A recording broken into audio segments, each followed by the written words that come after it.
ആരാണ് മികച്ച നടനെന്ന് നിങ്ങൾ പറയുക. ഇവർ 3 പേരാണ് ഇപ്പോൾ മലയാള സിനിമയിൽ കുറച്ചും കൂടെ അധികം ആൾക്കാരുണ്ടെങ്കിൽ ഇവർ 3 പേരാണ് ഇപ്പം യൂത്തിൻ്റെ ഇടയിൽ കുറച്ചും കൂടെ ഒരു പ്രാധാന്യം, അല്ലെങ്കിൽ ഒറ്റയ്ക്കൊക്കെ ഒരു സിനിമയിൽ നായകനായിട്ട് പോകാൻ പറ്റുന്ന ഒരു കാലിബറുള്ള ഒരു നടന്മാർ.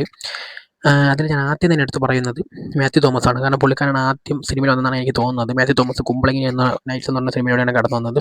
ആ സിനിമയിൽ തന്നെ പുള്ളിക്കാരൻ ഗംഭീരമായിട്ട് പെർഫോം ചെയ്തിട്ടുണ്ട്. ആ ഒരു സിനിമയ്ക്ക് ശേഷം പുള്ളിക്കാരന് ഒരുപാട് അവസരങ്ങൾ കിട്ടി. കാരണം പുള്ളിക്കാരൻ ആ ഒരു സിനിമയിൽ എനിക്ക് എടുത്തു പറയേണ്ടത് പുള്ളിക്കാരൻ്റെ ഒരു ആക്ടിങ് ഒക്കെ ആ സിനിമയിൽ ഗംഭീരമായിട്ടാണ്. പക്ഷേ അതിന് കുറേ കാരണങ്ങളുണ്ട്. കാരണം സിനിമയുടെ ഡയറക്ടർ ഒരു അടിപൊളി കക്ഷിയാണ്. പുള്ളിക്കാരൻ അതിഗംഭീരമായിട്ടാണ് സിനിമ ഡയറക്റ്റ് ചെയ്ത് വെച്ചിരിക്കുന്നത്. അത് മാത്രമല്ല അതിൻ്റെ എഴുത്തുകാർ, അതിൻ്റെ ടീം, അതായത് ആ ഒരു ടെക്നിക്കൽ ടീമൊക്കെ അടിപൊളിയായിരുന്നു. അതൊക്കെ അതാണ് മാത്യുവിൻ്റെ ഏറ്റവും വലിയൊരു ഭാഗ്യം. ഫസ്റ്റ് സിനിമയിൽ തന്നെ അത്രയ്ക്കധികം ആൾക്കാർ അറിയപ്പെടുന്ന ഒരു സിനിമയിൽ അഭിനയിക്കാൻ കഴിഞ്ഞു. കുമ്പളങ്ങി നൈറ്റ്സ് പോലെ എല്ലാവരും ഇപ്പോഴും എടുത്തു പറയുന്ന ഒരു സിനിമയാണ് കുമ്പളങ്ങി നൈറ്റ്സ്. എനിക്ക് വളരെയധികം ഇഷ്ടമുള്ള സിനിമയാണ്. വളരെ ബ്യൂട്ടിഫുള്ളായിട്ട് ഷൂട്ട് ചെയ്ത സിനിമ, എന്നാൽ വളരെ റിയലിസ്റ്റിക് ആയിട്ടൊക്കെയാണ് ആ സിനിമ. അത് കാണുമ്പോൾ തന്നെ നമ്മൾ ആ ഒരു കുടുംബത്തിലേക്ക് നമ്മളറിയാതെ ചെന്നെത്തും, അല്ലെങ്കിൽ നമ്മൾ ആ ഒരു നാട്ടുകാരായിട്ട് മാറും. അങ്ങനത്തെ ഒരു ഗംഭീരമായിട്ടുള്ള ഒരു പടമാണ് കുമ്പളങ്ങി നൈറ്റ്സ്. ഞാൻ ഏറ്റവും അധികം റിപ്പീറ്റഡായിട്ട് കാണുന്ന സിനിമയാണ് കുമ്പളങ്ങി നൈറ്റ്സ്. അതിൽ പ്രത്യേകിച്ച് എടുത്ത് പറയുന്നത് സജി, അതിൽ അഭിനയിച്ച എല്ലാവരും, പ്രത്യേകിച്ച് മാത്യു ഒക്കെ ഗംഭീര പെർഫോമൻസ് ആണ്. അപ്പം എനിക്ക് മാത്യു തോമസിൻ്റെ ഏറ്റവും ഇഷ്ടമുള്ള ഒരു സിനിമ കുമ്പളങ്ങി നൈറ്റ്സ് ആണ്. അതിനുശേഷം പിന്നെ പക്ഷേ പുള്ളിക്കാരൻ കുറച്ചും കൂടി എനിക്ക് തോന്നുന്നു ആൾക്കാർ അറിയാൻ തുടങ്ങിയത് ഈ തണ്ണീർമത്തൻ ദിനങ്ങളാണെന്ന് തോന്നുന്നു. എനിക്ക് കറക്റ്റ് അറിയത്തില്ല. അതിനുശേഷം തണ്ണീർമത്തൻ ദിനങ്ങൾ, നെയ്മർ, അങ്ങനെ കുറേ സിനിമകൾ പുള്ളിക്കാരൻ ചെയ്തു. പിന്നെ തമിഴ് ഇപ്പോൾ ലിയോ എന്ന് പറഞ്ഞ സിനിമയിലൂടെ പുള്ളിക്കാരൻ്റെ സ്റ്റാറും തമിഴ് വളരെയധികം വലുതായി വന്നതാണ്. പിന്നെ അതിനുശേഷം പുള്ളിക്കാരൻ തമിഴിൽ തന്നെ ധനുഷ് ഡയറക്റ്റ് ചെയ്തൊരു സിനിമയിലുണ്ടായിരുന്നു, നിലാവുക്ക് എന്മേൽ എൻ്റെ കോപം, അങ്ങനെ എന്തോ, അതാണോ സിനിമയുടെ പേരെന്ന് ഓർക്കുന്നില്ല. പക്ഷേ ആ ഒരു സിനിമയിൽ പുള്ളിക്കാരൻ ഗംഭീരമായിട്ട് പെർഫോം ചെയ്തിട്ടുണ്ട്. അതൊക്കെയാണ് പിന്നെ മാത്യുവിനെ കുറിച്ച് പറയാനുള്ളത്.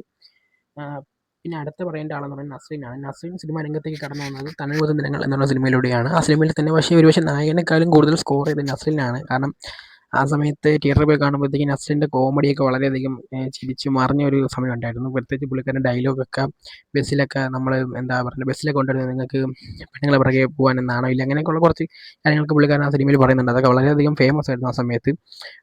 ആ ഒരു സിനിമയിലൂടെയും പുള്ളിക്കാരൻ ഇവർ രണ്ടുപേരും തുടക്കം ഗംഭീരമായിരുന്നു. അങ്ങനെ ഇവർ രണ്ടുപേരും തുടങ്ങിയ സമയത്ത് വലിയ രീതിക്ക് ഹിറ്റാവുക മാത്രമല്ല, ഒരുപാട് അറിയപ്പെടാനും കഴിഞ്ഞു. അതിനുശേഷം ഒരുപാട് സിനിമകൾ വന്നു. നസ്രീൻ പിന്നെ കുറച്ച് ക്യാരക്ടേഴ്സ് റോളൊക്കെ ചെയ്ത് പോയി. കുരുതിയിൽ ഗംഭീര പെർഫോമൻസ് ആയിരുന്നു. അതുപോലെ ഹോമിൽ ഗംഭീരമായിരുന്നു. പിന്നെ നെയ്മറിൽ നസ്രീൻ ഉണ്ടായിരുന്നു. പിന്നെ കുറച്ച് നസ്രീനും മാത്യുവിലുള്ള കുറച്ച് സിനിമകളൊക്കെ ഉണ്ടായിരുന്നു. അവർ നല്ല ഫ്രണ്ട്സായി. അങ്ങനെ അവർ ഒരുപാട് സിനിമയിൽ ഒരുമിച്ച് അഭിനയിച്ചു. അങ്ങനെ പോയി. നസ്ലിൻ്റെ ഏറ്റവും വലിയൊരു ഹിറ്റ് എന്ന് പറയുന്നത് പ്രേമലു ആണ്. പ്രേമലുവിലൂടെ നസ്ലിൻ്റെ സ്റ്റാറും കുറച്ചും കൂടെ ബെറ്ററായി, നല്ല രീതിക്ക് എത്തി. എനിക്ക് പ്രേമലു വളരെയധികം ഇഷ്ടമുള്ള സിനിമയാണ്. എനിക്ക് നസ്ലിൻ്റെ ഇഷ്ടമുള്ള സിനിമ പ്രേമലു ആണ്. പക്ഷേ നസ്ലിൻ എല്ലാവരും പറയുന്നൊരു കാര്യം എന്ന് വെച്ച് കഴിഞ്ഞാൽ പുള്ളിക്കാരൻ എല്ലാ സിനിമയിലും ഒരേ ടൈപ്പ് ആക്ടിങ് ആണെന്നാണ്.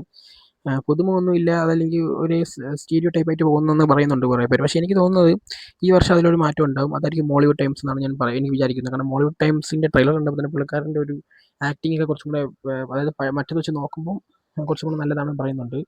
പുള്ളിക്കാരൻ നമുക്ക് എപ്പോൾ സ്ക്രീനിൽ നമുക്കൊരു എന്താണ് ഒരു നെക്സ്റ്റ് ബോയ് ആ ഒരു ഫീൽ കിട്ടുന്ന ഒരു ടൈപ്പാണ്. നമ്മളെ ഒരു ഭയങ്കര റിലേറ്റബിൾ ആയിട്ടുള്ള കുറച്ച് ക്യാരക്ടറായിട്ട് പുള്ളിക്കാരൻ അഭിനയിക്കുന്നുണ്ട്. അതായത് നമ്മൾ പ്രത്യേകിച്ച് ആ ഒരു ഏജിലൊക്കെ ഉള്ളവർക്ക് വളരെയധികം റിലേറ്റബിൾ ആയിട്ടുള്ള ഒരു ക്യാരക്ടറാണ് നസ്രീൻ. അപ്പം അതുകൊണ്ട് തന്നെ പ്രേമലു കണ്ടത് എനിക്ക് വളരെ ഇഷ്ടമുള്ളൊരു സിനിമയാണ്. അത് പുള്ളിക്കാരൻ നല്ല അടിപൊളിയായിട്ട് ഒരു ക്യാരക്ടർ കൊണ്ടുപോയിട്ടുണ്ട്. അടുത്ത് പറയാനുള്ളത് സന്ദീപിനെ കുറിച്ചാണ്. സന്ദീപിൻ്റെ ഫസ്റ്റ് പടം എനിക്ക് തോന്നുന്നത് അന്താക്ഷരിയാണെന്നാണ് തോന്നുന്നത്. പക്ഷേ അന്താക്ഷരിയിലും പുള്ളിക്കാരൻ ഗംഭീര പെർഫോമൻസ് ആയിരുന്നു. പക്ഷേ പുള്ളിക്കാരൻ പറയുന്നത് അത് കഴിഞ്ഞിട്ട് പുള്ളിക്കാരൻ അധികം അവസരങ്ങളൊന്നും കിട്ടിയില്ലെന്ന്. അതിനുശേഷം എനിക്ക് തോന്നുന്നു പുള്ളിക്കാരൻ്റെ പടക്കളമാണെന്ന് തോന്നുന്നു പുള്ളിക്കാരൻ്റെ റേഞ്ച് കുറച്ചും കൂടെ മാറ്റിയത്. അതായത് അതിൽ പുള്ളിക്കാരൻ്റെ അഭിനയം അടിപൊളിയാണ്. അങ്ങനെ രണ്ട് ക്യാരക്ടർ പുള്ളിക്കാരൻ ചെയ്യണം. അപ്പോൾ ആ രണ്ട് ക്യാരക്ടറും പുള്ളിക്കാരൻ പിടിച്ച് നല്ല അടിപൊളിയായിട്ട് ചെയ്തിട്ടുണ്ട്. അതിനുശേഷം പുള്ളിക്കാരൻ്റെ റേഞ്ച് മാറിയ ഒരു സിനിമ ഏതാണെന്ന് വെച്ചാൽ എൻ്റെ അടുത്ത് വെച്ച് കഴിഞ്ഞാൽ ഞാൻ കണ്ടു വണ്ടടിച്ച ഒരു പെർഫോമൻസ് ഏതെന്ന് വെച്ചാൽ എക്കോയാണ്. എക്കോയിൽ പുള്ളിക്കാരൻ ഗംഭീരമായിരുന്നു. പുള്ളിക്കാരൻ്റെ ഒരു ആക്ടിങ് സ്റ്റൈലും എല്ലാം അടിപൊളിയായിരുന്നു. പിന്നെ എനിക്ക് എൻ്റെ ഒരു സന്ദീപിൻ്റെ ഏറ്റവും ഫേവറേറ്റ് സിനിമ എന്ന് വെച്ച് കഴിഞ്ഞാൽ തീർച്ചയായും എക്കോ ആയിരിക്കും.